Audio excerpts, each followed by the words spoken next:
nahirapan ako magtrabaho, hindi ko na suportahan gaano yung pamilya ko. Kaya halos wala talaga. Simot-simot kami. Minsan naisip ko na lang na paano kaya kami kung tuluyan ako ng mapagtrabaho para ng pamilya kong tinataguyod. Siyempre may mga anak din siya, inaasahan kami. Kaasa rin sa akin. Para naman siya bumatulong kasi mga magulang niya matatanda na rin. Kaya mahirap talaga po sa akin.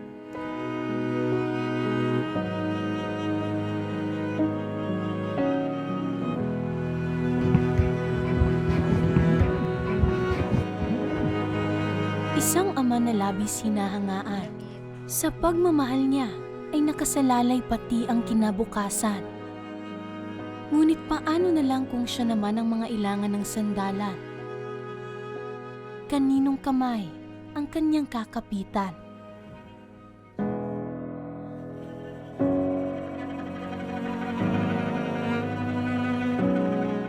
Ito si Tatay Rudy Cornejo mula sa Dona Tomasa, Ginubatan, Albay. Kung pagmamasdan ay tila ba wala itong iniindang karamdaman. Lingid sa kaalaman ng lahat, ay may bukol ito sa puwet na mahigit 10 taon na niyang iniinda. Yung una, parang ano lang siya, parang tigyawat lang siya. Tapos may napansin ako, parang bilog. Lumalaki na siya, lumalaki. Kaso di ko man pinapansin kasi hindi naman noon dati, di man masakit. Ngayon yung dalawang taon nakalipas. Mga 22,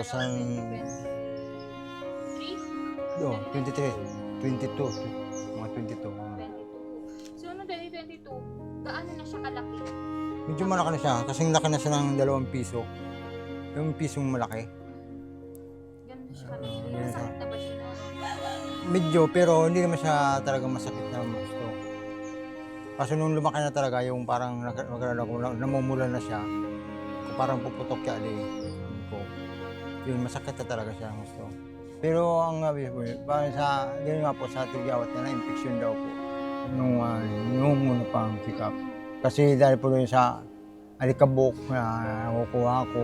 Ano daw po yun kasi yun, yung nana, hindi siya nakalabas, kaya lumaki. Kaya nanigas sa loob. Dating construction worker si Tatay Rudy, ngunit kinakailangan niyang tumigil nang magsimula itong sumakit. Di construction po talagang trabaho ko, pero tuloy-tuloy. Kasi may sarili akong engineer noon eh. Ngayon, dahil hindi ko na makayanan, nag-amalis na lang ako. Nagpasa na kami umuwi dito. So ikaw po yung kumbaga nagdesisyon ka na na umalis po dun sa Opo, kasi hirap na po nga ako kumilos. Pagbubuhat, di ko na mabuhat yung mabibigat. Tuloy ng pag-akyat, nahirapan ako umakyat. Kaya, siyempre, ang construction po ba, minsan nakakat kami sa building. Kaya, nahirapan ako. Tapos yung pag-uupo, hindi ako makaupo ng balanse. Lagi na lang ako nakaganti katagilid. Kaya nahihirapan ako.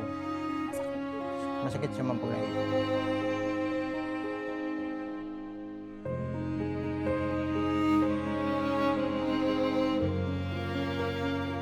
Dahil sa bukol na nagsimula lamang sa tigiyawat, ay hindi lamang katawan ni Tatay Rudy ang apektado, kundi pati ang buhay ng kanyang pamilya. Siyempre po, naisip ko na lang.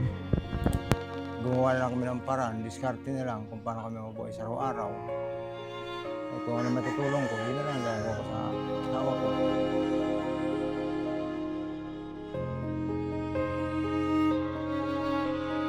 Pagbubuhat, di ko na mabuhat yung mabibigat. Tuloy ng pag-akyat, nahirapan ako umakyat. Kaya, siyempre ang construction po ba, minsan nakakat ko sa building. Kaya, nahirapan ako. Tapos yung pag-uupo, hindi ako makaupo ng balanse. Lagi na lang ako nakaganti katagilid. Kaya nahihirapan ako. Masakit po ba siya? Masakit siya man pag naipit. Ngunit sa kabila ng kanyang kalagayan, ay asawa ang kanyang naging karamay. Nahihirapan din po ako, ma'am. Kasi po iniinda niya po yung sakit. Lalo na po pag malamig na, ma'am, umuulan.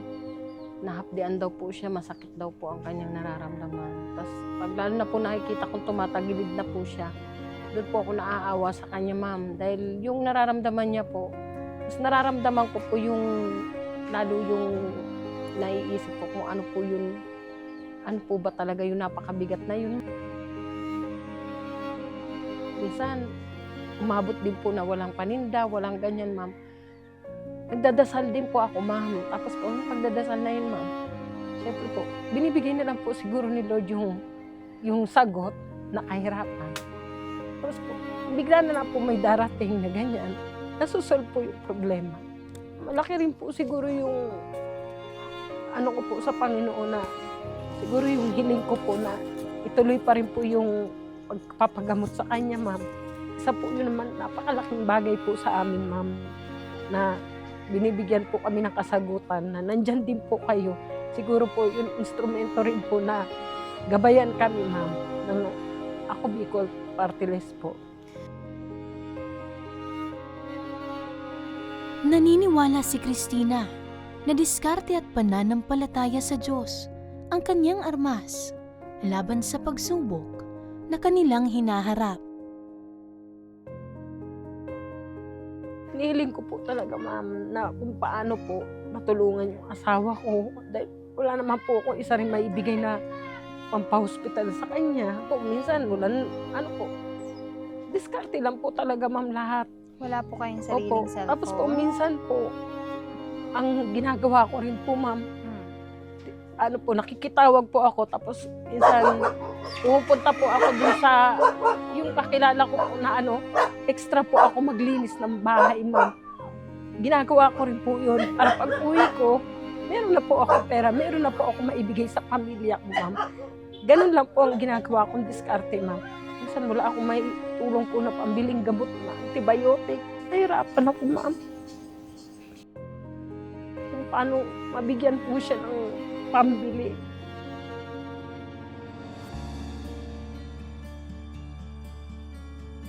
Dahil dito, ay naisipan nilang lumapit sa Ako Bicol Party List para sa MRI na kakailanganin ni Tatay Rudy. Malaki pong epekto, sir, kasi wala nga po akong income na So, paano tapos yung- kami sa pagbuhay. Opo, paano yung pangangailangan nyo sa pang-araw-araw, sir? Sino yung nagsusuporta? Lang po, minsan po yung asawa ko naglalako ng mga gulay. Opo, maaari nyo bang maikwento sa amin, sir? Kanino nyo nalaman na meron pong program ang Ako Bicol Party List? At syempre, ang aming program na tumutulong po sa mga kagaya nyo na nangangailangan ng atensyong medikal. Napanood ko lang po ito sa cellphone, sir. At hindi ka na, sir, nagdalawang isip na mag-contact po sa amin. Gaano ka, sir, kadesidido na gusto mo nang magpagamot? 100% po, sir. As usual po, wala tayong pinababayaran dito sa DRSNP. Lahat ng pasyente nililibre po natin, so walang worries natin para hindi magpa-check up. Ang gagawin po niya ngayon, kukuha sila sa RHU ng referral, sa doktor po sa Unabatan, sa RHU. Opo. Magawa po ng referral, papunta rin sa DRSNP para ma-check up po ng ating surgeon. Apo. Para po matinan kung ano talaga ang dapat gawin kahit sa kalagayan niya, dapat ba talagang operahan o dapat ng gamot. Kung may mga test po na gagawin, ililibre po natin siya. Ayun. Dahil lang po sa atin sa Bicol Desk, yung kanyang charge slip. Opo. Marami pong social worker na mag-a-assist. Apo. Pag po siya mag-alala, libre po, wala po silang babayaran. Ora mismo naman itong pinuntahan ng team upang samahan sa BRHMC para sa gaganaping laboratorio at MRI.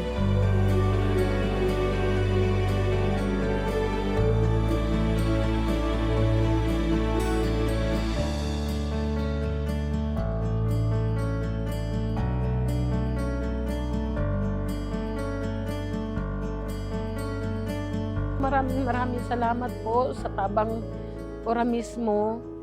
Maraming salamat po sa mga members, sa lahat po ng nagsumasama po sa amin, nagsasama.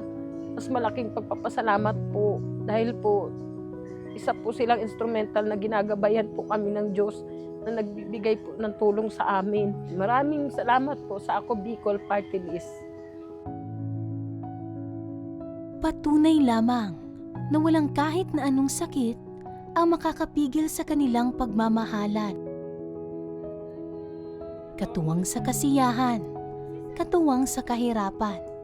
Diskarte ng isa't isa'y walang sukuan.